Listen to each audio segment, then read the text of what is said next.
The business world has come a long way in celebrating and enabling gender equality.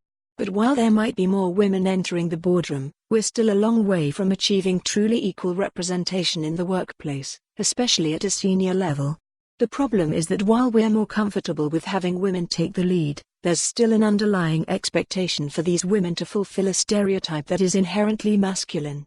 Recent research on the topic found that both men and women equate strong leadership with attributes typically ascribed to men, with communality, characterised as a feminine quality, deemed less desirable than agency, a masculine characteristic, suggesting that the continued scarcity of women at the very top of organizations could be self-fulfilling.Look at the example of Elizabeth Holmes, the disgraced founder of infamous health-tech startup Theranos.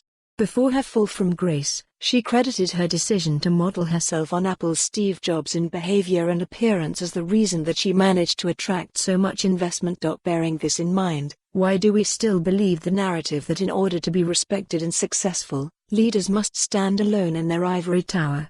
Speaking as a chief executive, I can only assume that it's because leaders want to hide the uncertainty they feel when making decisions. Uncertainty makes you vulnerable, which is perceived as a weakness in the business world. But with the growing awareness around mental health, physical well-being, and calls for greater maternity and paternity leave, a more empathetic, nurturing and, dare I say it, feminine approach to leading is becoming increasingly vital.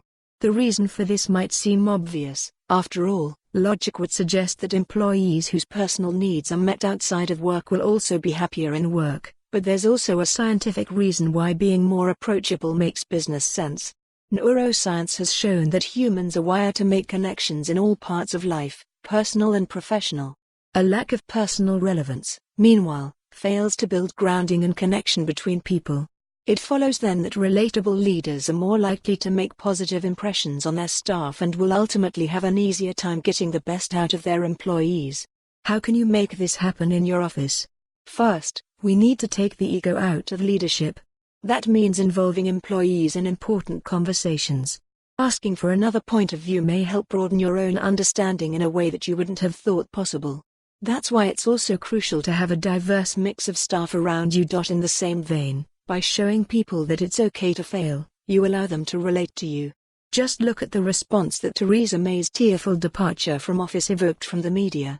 For more on this story, visit the news article link.